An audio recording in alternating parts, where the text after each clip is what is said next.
Assalamualaikum warahmatullahi wabarakatuh. Berjumpa kembali bersama saya Ibu Linda Pratiwi dalam pembelajaran bahasa Indonesia. Bagaimana kabarnya kalian anakku sekalian kelas 12? Apakah kalian sehat? Terus semangat dalam pembelajaran bahasa Indonesia? Kali ini saya akan menyampaikan materi bab 2 mengenai sejarah Indonesia dalam bingkai karya sastra. Apakah di antara kalian ada yang menyukai karya sastra? Karya sastra dalam bahasa Indonesia jenisnya banyak. Ada puisi, kemudian ada drama. Nah, kali ini karya sastra yang disajikan yaitu dalam bentuk novel. Apakah di antara kalian anak teknik sepeda motor, kemudian teknik tata kelola logistik, kemudian anak-anak TKJ dan AP ada yang menyukai atau hobi membaca buku novel? Tidak hanya sebatas hiburan membaca novel, tapi kali ini novel yang akan disajikan yaitu mengenai novel sejarah.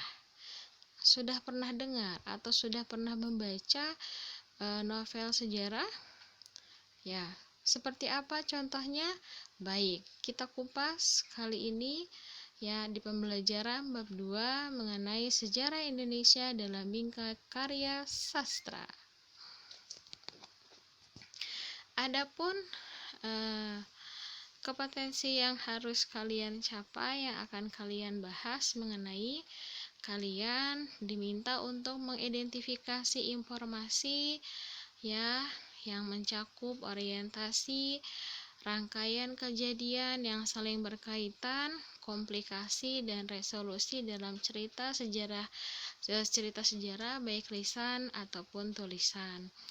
Jadi setelah membaca novel sejarah, kalian cari tahu informasi apa sih yang terdapat di dalam novel sejarah tersebut.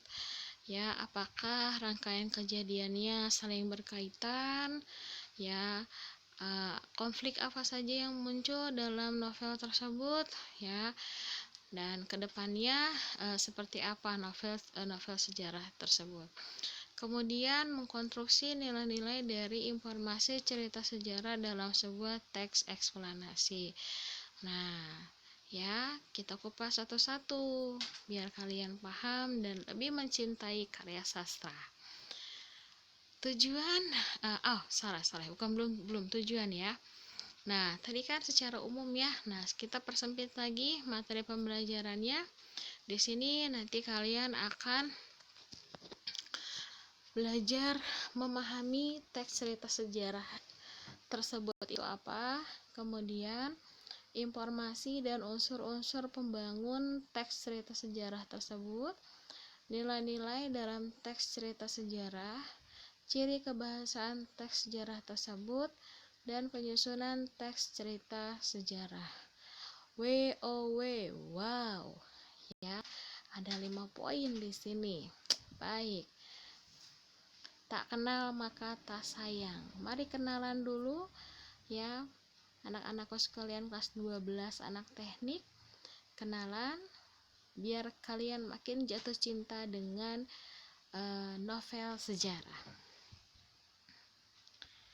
Kemudian tujuan pembelajarannya. Tujuan, kenapa sih kalian harus belajar mengenai novel sejarah?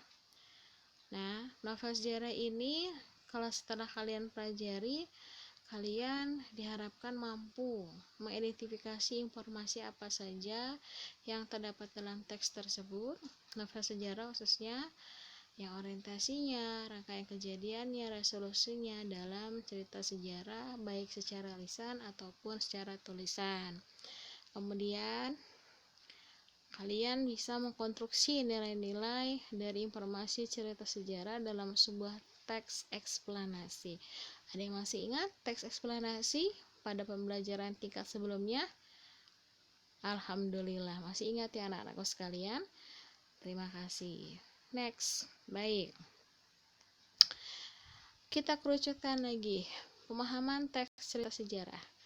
Teks cerita sejarah dibagi menjadi pengertiannya, ciri-cirinya, fungsinya, strukturnya, dan jenisnya. Kelihatannya gampang ya? Baik, kita akan bahas satu persatu. Apakah kamu pernah membaca novel yang berlatar belakang sejarah? Wah, pasti belum ya? Belum. Ya, seperti R.A. Kartini ya, atau seperti Arus Balik Mangir Kaya, novel Arus Balik ya, karya Pramudia Ananta atau R.A. Kartini ya, itu juga salah satu contoh novel sejarah ya. Jadi novel sejarah itu apa, Bu? Nah ya, saya akan kupas dulu, memperkenalkan dulu lah novel sejarah itu teh apa sih sama kalian teh. Hei anak-anakku sekalian, ternyata novel sejarah itu dapat dikategorikan sebagai novel ulang loh. Novel ulang itu nama lainnya rekon ya. Berdasarkan jenisnya, novel ulang itu dibagi dua, yaitu novel ulang atau rekon pribadi ya, kemudian novel ulang rekon faktual. Kalau pribadi di sini adalah novel yang memuat kejadian dan penulisnya langsung terlibat ya, terlibat langsung dalam kejadian itu. Kalau novel rekon faktual yaitu novel yang memuat kejadian yang faktual ya. Faktual itu sesuai dengan fakta. Contohnya adalah novel yang isinya mengenai eksperimen ilmiah atau misalkan laporan polisi gitu kan ya. Nah, seperti itu. Kemudian selanjutnya adalah novel ulang atau rekon imajinatif, yaitu novel yang memuat kisah faktual yang diberikan hayalan dan diceritakan secara lebar dan rinci. Jadi ya, novel sejarah ini tergolong dalam jenis yang mana? Yaitu jenis yang C, yaitu novel ulang atau rekon imajinatif. Maksudnya apa? Yaitu novel tersebut didasarkan atas fakta-fakta sejarah yang kemudian dikisahkan kembali. Gitu anak-anak? Oke. Next. Kemudian teks cerita sejarah. Teks cerita sejarah itu apa sih, Bu? Nah, teks cerita sejarah itu sebuah naskah cerita. Kalau naskah cerita berarti bentuknya dalam bahasa Indonesia itu adalah narasi anak-anak. Kalau deskripsi itu kan melukiskan ya. Nah, naskah cerita, narasi, rekaan. Ya, rekaan berarti kan ini bisa dibuat ya, yang mengandung unsur-unsur sejarah. Dalam teks sejarah ada beberapa unsur yang nyata. Yang nyata itu apa? Seperti tokoh, nama tempat, dan peristiwa ya. Tapi dalam teks sejarah juga ada yang bersifat rekaan atau dibuat-buat. Misalkan mitos-mitos atau asal-usul negeri, mitos kedatangan sebuah agama, dan mitos alegori. Ada yang masih ingat alegori? Yaitu sebuah majas ya. Oke. Ada di majas maksudnya gitu ya. Nah, kemudian definisi mengenai teks sejarah itu apa? Teks cerita sejarah itu apa? Nah, seharusnya kalian sudah bisa ambil kesimpulan ya dari penjelasan yang saya tadi di atas sedikit. Jadi teks cerita sejarah itu adalah sebuah teks yang memuat urutan peristiwa di masa lampau ya, yang benar-benar terjadi dan memiliki nilai sejarah. Sebuah teks yang memuat urutan peristiwa di masa lampau yang benar-benar terjadi dan memiliki nilai sejarah. Nah, saya kasih the smart solution ya, smart kuncinya ya. Kata kuncinya di sini adalah yang dikatakan sebagai teks cerita sejarah. Yang dikatakan sebagai teks cerita sejarah yaitu sebuah teks di mana ada urutan peristiwa ya, peristiwa ini haruslah terjadi di masa lampau, kemudian peristiwanya ini benar-benar terjadi, nah, dan memiliki nilai sejarah.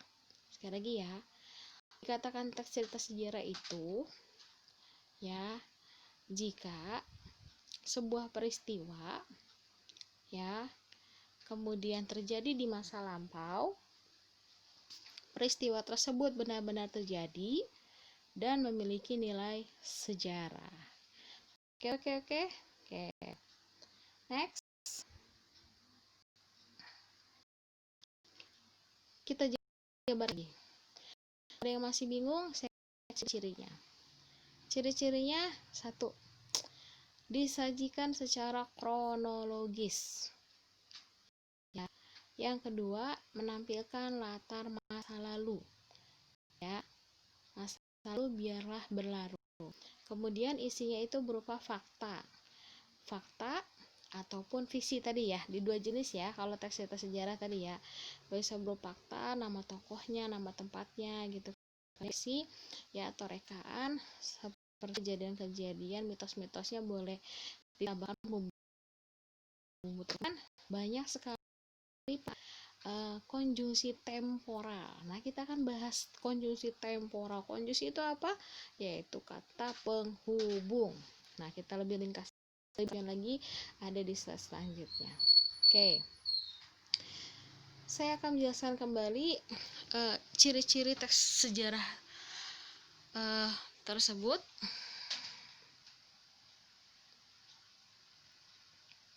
Baik.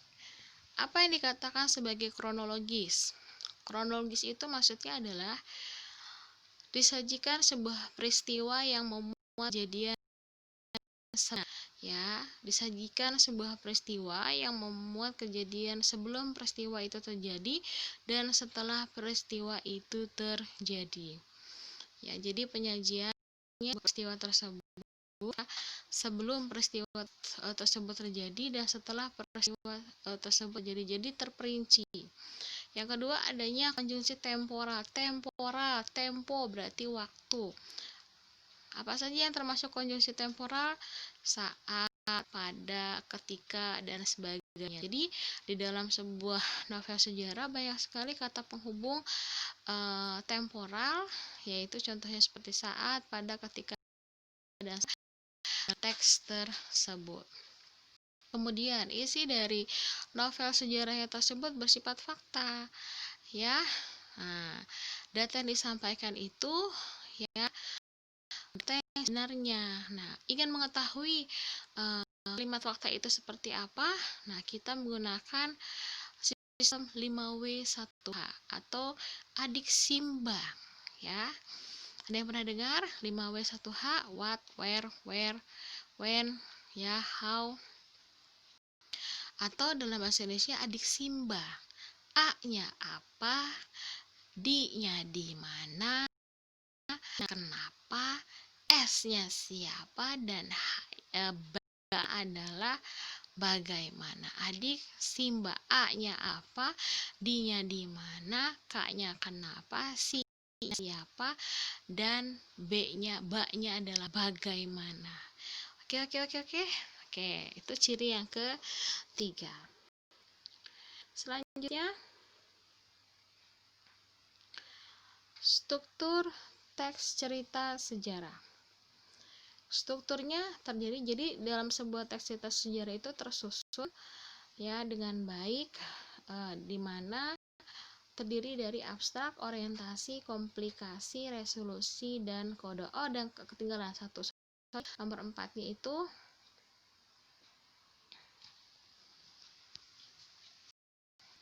adalah klimaks. Saya ulangi lagi ya. Abstrak, orientasi, komplikasi, klimaks, resolusi, dan koda. Ya. Nah, ya. Ini penjelasannya anak-anakku sekalian. Oke. Yang pertama tadi dikatakan adalah abstrak.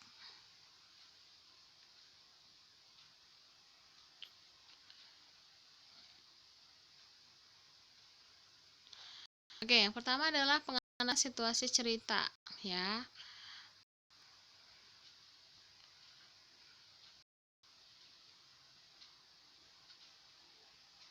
Baik. Dalam bagian ini, pengarang memperkenalkan latar cerita baik waktu, tempat, maupun peristiwa. Selain itu, orientasi juga dapat disajikan dengan mengenalkan para tokoh, menata adegan, dan hubungan antar tokoh. Ya, oke, itu awal sekali sebuah novel sejarah disajikan, di mana yaitu pengarang memperkenalkan latar cerita. Latar itu kan ada terdiri dari latar waktu, latar tempat, maupun peristiwa. Ini penulis atau pengarang bisa memilih salah satu latar yang akan disajikan ya, dan juga memperkenalkan si tokohnya ya. Itu yang pertama. Kedua,